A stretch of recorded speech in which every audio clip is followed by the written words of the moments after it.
লাল টকটকে একটা গাড়ি। খুব রিসেন্টলি আমার একটা গাড়ি কেনার প্ল্যান বলতে কি আসলে কানাডাতে গাড়ি ছাড়া চলা খুবই কঠিন, মানে সময়ের এত যে অপচয় হয় গাড়ি ছাড়া, যেটা চিন্তাই করা যায় না।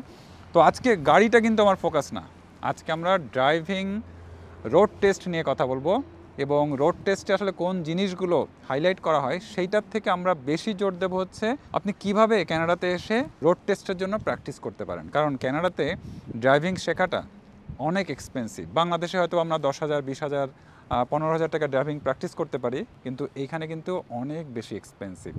তো সেই এক্সপিরিয়েন্স নিয়ে কথা বলবো। তো আমি আমার এই গাড়ি দিয়েই কিন্তু ড্রাইভিং প্র্যাকটিস করছি, এবং প্রতি ঘন্টায় কত টাকা দিতে হচ্ছে জানেন? সত্যি আসলে আমি নিজেই অবাক হয়ে যাচ্ছি, আর আপনি শুনলে তো আরও বেশি অবাক হবেন। আমি প্রথমেই খুব গুরুত্বপূর্ণ একটা কথা বলবো, সেটা হচ্ছে আপনি কানাডাতে আসার আগে বাংলাদেশ থেকে ড্রাইভিংটা প্রথমে শিখে আসবেন। শিখে আসলে কী হবে, আপনার কিন্তু বেসিকটা কিন্তু জানা থাকলো, যে হ্যাঁ কীভাবে অ্যাক্সেলারেটর প্রেস করতে হবে, কীভাবে ব্রেক করতে হবে, কীভাবে গিয়ার দিতে হবে, তো কীভাবে রিভার্স নিতে হবে, এই জিনিসগুলো কিন্তু আপনি প্র্যাকটিস করে আসবেন। একটা অফিসিয়ালি ট্রেনিংটা নিয়ে আসেন, খুবই হেল্প করবে। এইখানে এসে আবার আপনাকে কিন্তু ড্রাইভিং প্র্যাকটিস করতে হবে, এবং কোনো ট্রেনিং সেন্টার হোক, যেভাবে হোক আপনাকে কিন্তু প্র্যাকটিস করতে হবে। কারণ বাংলাদেশের সাথে কানাডার কিন্তু একটা হিউজ ডিফারেন্সটা কোথায়? বাংলাদেশে কিন্তু আপনি রাস্তায় খেয়াল করে দেখেন কোনো ধরনের সাইন টাইন কিচ্ছু নাই, শুধু রেড, গ্রিন আর ইয়েলো, এই বাতি ছাড়া আসলে বাংলাদেশে অন্য কিছুর কিন্তু প্র্যাকটিস নেই। যদিও খাতা কলমে অনেক কিছু আছে, কিন্তু কানাডাতে আপনি যে কত রকমের সাইন দেখতে পাবেন সেটা আসলে কল্পনাই করা যায় না। আমরা যারা বাংলাদেশে থেকে তারা কল্পনাই করতে পারি না। আমি যেমন এখানে এসেই কিন্তু হোঁচট খাচ্ছি যে বাংলাদেশে কী হচ্ছে, একটা গাড়ির সাথে আরেকটা গাড়ির দেখা যাচ্ছে মাত্র 1 ইঞ্চি বা 2 ইঞ্চি 3 ইঞ্চি গ্যাপ থাকে। কানাডাতে এই ভয়টা কিন্তু নাই, আপনার এত কাছাকাছি কোনো গাড়ি আসবে না, এইটা নিয়ে আপনার হেডেকও রাখার দরকার নেই। মেইন কনসার্ন হচ্ছে বিভিন্ন ধরনের সাইন। এখানে ইল্ড সাইন বলেন, ম্যাক্সিমাম স্পিড বলেন, তারপর লেন চেঞ্জ বলেন, স্কুল জোন বলেন, প্লে গ্রাউন্ড বলেন, মানে ডিফারেন্ট টাইপস অফ সাইন এখানে আপনি দেখতে পারবেন। তো সেই জিনিসগুলো কিন্তু আপনাকে বেশি প্র্যাকটিস করতে হবে। সেই জন্য আপনি বাংলাদেশে যতই প্র্যাকটিস করেন না কেন, যতই এক্সপার্ট ড্রাইভার হয়ে থাকেন না কেন, কানাডাতে এসে আপনাকে ট্রেনিং নিতেই হবে। তো সেই ট্রেনিং নেওয়ার ক্ষেত্রে দুইটা অপশন মেনলি আসলে আছে।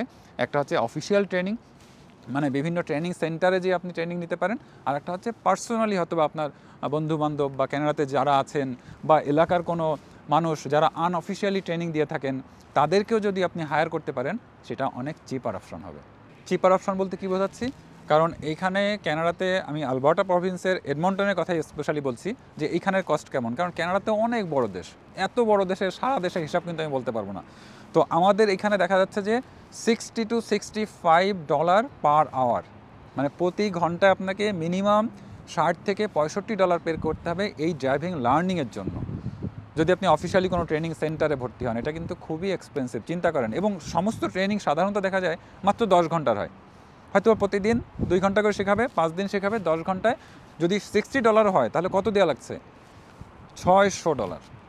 এটা কিন্তু আপনি হয়তো বলবেন ভাই 600 টাকা, আপনাদের কানাডার মানুষের কাছে তার তো কোনো ব্যাপার না। এখন কিন্তু তা না, সেই যুগ কিন্তু আর নাই। কানাডা অনেক এক্সপেন্সিভ হয়ে গেছে। $600 মানে এটা কোনো ছোটো অ্যামাউন্ট না। আপনারা যারা প্রথম কানাডাতে আসবেন বা আমরা যারা প্রথম আসছি, এটা কিন্তু অনেক বড় অ্যামাউন্ট আমাদের কাছে। তাহলে রেটটা শুনেই কিন্তু বুঝতে পারছেন যে কত expensive.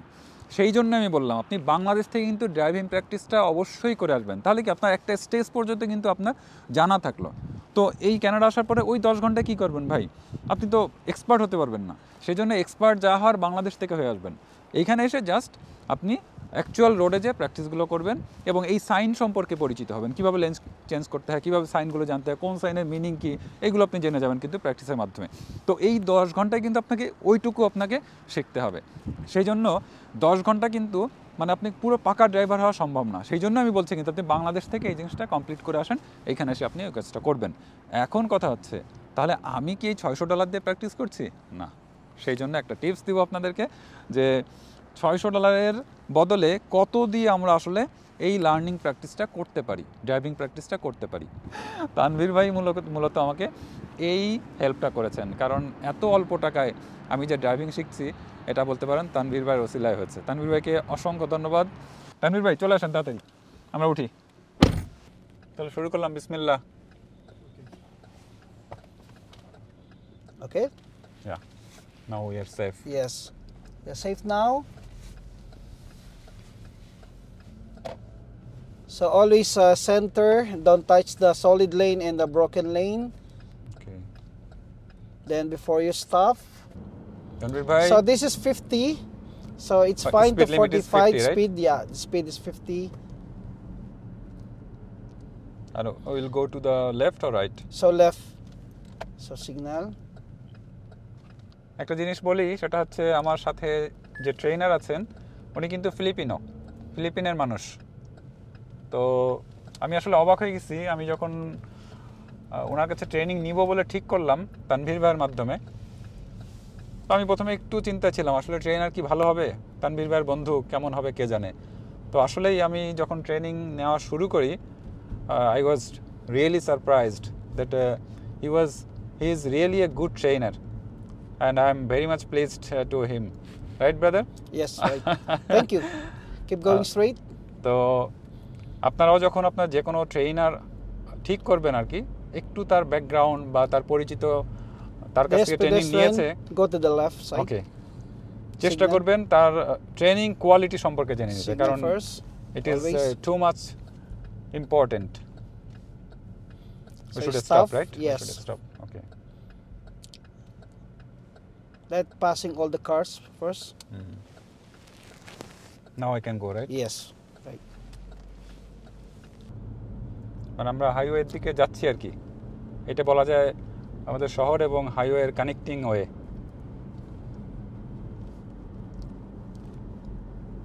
Now more speed now. Check your left side. Good. এই যে আমার পাশের গাড়িগুলো কিন্তু 100 স্পিডে যাচ্ছে, আমাকে এখন ওই স্পিডে মার্জ হয়ে যেতে হবে। More speed. More ঠিক আছে, speed. আমাকে এই যে চেক করে দেখে নিতে হচ্ছে যে আমার, এই যে আমি এখন প্রিপেয়ার্ড, আমার পাশে কোনো গাড়ি নেই, আমার স্পিড আপ করতেছি। আমরা এখন 75 অলরেডি কিন্তু ক্রস করে গেছি। এই যে আমি এখন হাইওয়েতে উঠে যাচ্ছি, এই যে মানে আমার স্পিডও কিন্তু এখন 90-তে উঠে যাচ্ছে। তো আমাকে 100 টাচ করতে হবে আমাকে। Then এই যে আমি signal. এখন Signal right. এবার আবার হাইওয়ে থেকে আমরা কিন্তু আবার বের হয়ে যাব, সেই জন্য আমি কিন্তু আবার রাইটে টার্ন নেব। শোল্ডার চেক করলাম, ডান দিক সেফ। এই যে আমরা এখন আবার হাইওয়ে থেকে বের হয়ে গেলাম, মানে মাত্র কয়েক সেকেন্ডের জন্য অ্যাকচুয়ালি। আর সামনে লেখা আছে আমার এখানে 60 স্পিড রাখতে হবে। এই যে ডান দিকে রাইট সাইডে আমাদের সিম্বল আছে, সাইন আছে আর কি। তো এই টাইপের আসলে অনেক কিছু ফলো করতে হয় এখানে, যেটা হয়তো বা আমরা বাংলাদেশে আমরা কোনো কিছুই ফলো করি না। তো আমার একটু উইকনেস আছে হাইওয়েতে, সেই জন্য ব্রাদারকে বললাম যে brother, Then I need more practice in yeah. Highway. 84. লম্বা একটা ড্রাইভ দিলাম, এখন আরও কিছু ইনফরমেশন শেয়ার করব, সেটা হচ্ছে খুবই গুরুত্বপূর্ণ, এই জিনিসটা আপনাকে জানতেই হবে। সেটা হচ্ছে এই যে আপনি যে আপনার ট্রেনার ফিক্স করবেন, তাই না, কার কাছ থেকে ট্রেনিং নেবেন, সেটা ট্রেনিং সেন্টার হতে পারে বা কোনো ব্রাদার হতে পারে, কোনো কারো ফ্রেন্ডস হতে পারে, কোনো প্রবলেম নাই। কিন্তু যে জিনিসটা আপনাকে ইনশিওর করতে হবে, প্রথমত আপনাকে ইনশিওর করতে হবে উনি কি আসলেই এই রোড টেস্ট সম্পর্কে কিছু জানেন কি না। কারণ হচ্ছে অনেকেই ভালো ড্রাইভ করতে পারে, কিন্তু রোড টেস্টে কোন জিনিসগুলো টেস্ট করে এক্সামিনার, এটা কিন্তু অনেকে জানেন না। এই জন্য আপনাকে আগে ইনশিওর করতে হবে, আপনাকে আগে কনফার্ম করতে হবে যে ওই ট্রেনার কি আসলে এই ট্রেনিং সম্পর্কে কিছু জানেন কি না, সেটা আপনি খোঁজ নেবেন যে উনি আদৌ এই টাইপের ট্রেনিং দেন কি না। এবং পরের ব্যাপারটা হচ্ছে যে হ্যাঁ, আপনি জানলেন যে হ্যাঁ উনি এই টাইপের ট্রেনিং দেন, এইবার আপনাকে যেটা কনফার্ম করতে হবে সেটা হচ্ছে ওই যে ট্রেনার, ওনাকে জানাবেন যে আমি কিন্তু ওই এক্সাম সেন্টার থেকে এক্সাম দিব। কারণ হচ্ছে কি সব এক্সাম সেন্টারের রোড টেস্ট নেবার সিস্টেম কিন্তু একরকম না। সিস্টেম বলতে সিস্টেম অ্যাকচুয়ালি এক, কিন্তু ওই এক্সামিনার কোন রাস্তা দিয়ে নেবে এইটা কিন্তু ট্রেনারের জানার দরকার আছে। কারণ কি, সাপোজ 102 নম্বর রোড, 103 নম্বর রোড, 104 নম্বর রোড দিয়ে আপনাকে এক্সাম দিবে, তাহলে আপনাকে এই 3টা রোড দিয়ে কিন্তু প্র্যাকটিস করতে হবে। আপনার ট্রেনার যদি এই 3টা রোড দিয়ে আপনাকে ট্রেনিং না দেয়, তাহলে কিন্তু আপনি এক্সামিনের দিনে যে অনেকটা ঘাবড়া যাবেন যে না এই রোডে তো আমি কখনো আসিনি, এই রোডের নিয়মকানুন তো আমরা জানি না, মানে ফ্যামিলিয়ার না, খুবই সমস্যা হবে কিন্তু। সেই জন্য এই 2টা জিনিস অবশ্যই আপনি কনফার্ম হয়ে নেবেন, মনে থাকবে তো। আর একদম সবার শেষে যেটা বলতে চাই, আমি পরিচয় করে দেব আমাদের শেরুট পার্কে যে ফিলিপিনো এক ব্রাদার আছেন, মানে আমাদেরই বন্ধু বান্ধবের মতো হয়ে গেছে আর কি। তো উনি আসলে আমার কাছ থেকে অনেক কম নিচ্ছেন, ওই যে বললাম না $60 পার আওয়ার কিন্তু মিনিমাম নেন বিভিন্ন ট্রেনিং সেন্টার। তো ব্রাদার আমার কাছ থেকে $40 পার আওয়ার নিচ্ছে, এটা কিন্তু অনেক বড় একটা সাপোর্ট। আমি একটু ভাইয়ের সাথে পরিচয় করে দিই, আসেন brother. I want to introduce you to my Okay. Viewers Yeah. ইনি হচ্ছে সেই Filipino brother Hi, how are you? Brother what's your name please Virgilio Fernandez. ভার্জিলো Yeah, Virgilio Fernandez. উচ্চারণগুলো একটু অন্যরকম না, আমরা তো বাঙালি। তো ভাইয়া এত সুন্দর ট্রেনিং দিচ্ছেন, মানে Namaste. একদম একদম পয়েন্ট ধরে ধরে যে হ্যাঁ তুমি কিন্তু এই জিনিসটা করলে তোমার কিন্তু 5 মার্কস কাটা যাবে, তুমি এই জিনিসটা করলে তোমার 10 মার্কস কাটা যাবে, এবং এইটাও মেনশন করে দিচ্ছেন তুমি যদি এইটা না পারো, suppose parallel parking the most important thing, তো এই জিনিসটাতে প্যারালাল পার্কিং যদি তুমি ফেল করো তাহলে তুমি অবশ্যই তোমার রোড টেস্টে ফেল করবে। তো এই জিনিসগুলো কিন্তু জানা দরকার, যেটা ব্রাদার আমাদেরকে খুব ভালোভাবে জানিয়ে দিচ্ছে। তো এই মুহূর্তে এত বাতাস হচ্ছে, একটু খেয়াল করেন, এই চিকন গাছগুলো কিন্তু বাতাসে নড়তেছে, আর যেহেতু এখানে একদম ফাঁকা জায়গা, তো আমার দুই অ্যাক্টর ট্রেনার এবং তানভীর ভাই দুজন গাড়িতে ঢুকে গেছে, মানে আমি এখন বাইরে একা। তানভীর ভাই সহ্য হচ্ছে না না এত ঠান্ডা বাইরে? দাঁড়ান দাঁড়ান, চলে গেলে হবে না, আরও দুটো টিপস দেবো এখানে। সেটা হচ্ছে আপনি যখন ট্রেনারের সঙ্গে কথা বলবেন, অর্থাৎ এই যে 10 ঘন্টার যে ট্রেনিংয়ের কথা বলবেন, এখানে একটা জিনিস আপনি কনফার্ম হয়ে নেবেন যে এই ট্রেনারের গাড়ি দিয়েই কিন্তু আপনি রোড টেস্ট অর্থাৎ প্র্যাকটিক্যাল পরীক্ষাটা দিবেন। তাহলে সুবিধাটা কি হবে? প্রথম সুবিধা হবে যেটা, আপনি এই গাড়িতেই প্র্যাকটিস করলেন, এই গাড়ি দিয়েই পরীক্ষা দিলেন, তাহলে কি আপনি কিন্তু অভ্যস্ত, এই গাড়ির সাথে পরিচিত, এটা একটা সুবিধা হবে। আর যদি তা না হয়, মানে এই ট্রেনার যদি আপনাকে গাড়ি দিতে না চায়, তাহলে আপনাকে তো একটা গাড়ি নিয়ে যেতে হবে, সেই গাড়িটা কোথায় পাবেন? সেটা যদি ম্যানেজ করতে পারেন ভালো, আদারওয়াইজ অনেক ক্ষেত্রে দেখা যায় ওই যেখানে টেস্ট দিতে যাবেন, যে রেজিস্ট্রি অফিসে যাবেন, ওনারাও অনেক ক্ষেত্রে গাড়ি রেন্ট দিয়ে থাকেন, কিন্তু সেখানের কস্টিংটা কিন্তু অনেক হাই হয়ে যেতে পারে।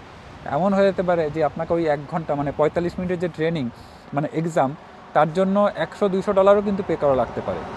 কিন্তু আপনি যদি আপনার এই ট্রেনারকে বলেন, ইনি হয়তো পার আওয়ারে পয়সা নেবে, অর্থাৎ এক্সামের যে 45 মিনিট আর এক্সামের আগে সাধারণত যেটা গুড প্র্যাকটিস, যে এক্সামের আগে 1 ঘন্টা প্র্যাকটিস করতে হয়, তো এই 2 ঘন্টার পেমেন্ট আপনার ট্রেনারকে দিলেই কিন্তু হয়ে যাবে।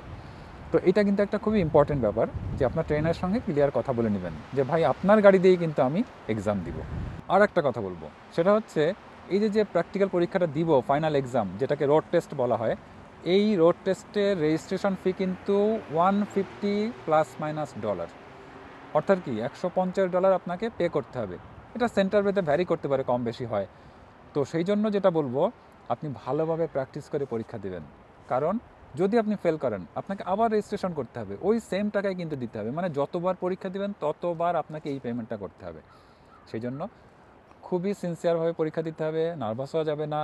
আর সমস্ত কিছু ইনফরমেশন আপনাকে দিয়ে দিলাম, যে কীভাবে ট্রেনিং নেবেন, কার কাছে ট্রেনিং নিলে ভালো হবে, সব কিছু নিয়ে ডিসকাস করেছি। তো যাই হোক, এই ভিডিও থেকে আমি চেষ্টা করেছি আপনাকে খুব সুন্দর একটা কমপ্লিট ইনফরমেশন দেওয়ার। আশা করি এই ইনফরমেশনের মাধ্যমে আপনি একটা জায়গায় যেয়ে ভালোভাবে ট্রেনিং নিতে পারবেন এবং খুব সুন্দরভাবে এক্সামে পাস করতে পারবেন। আজ তাহলে এখানে শেষ করছি। আসসালামু আলাইকুম।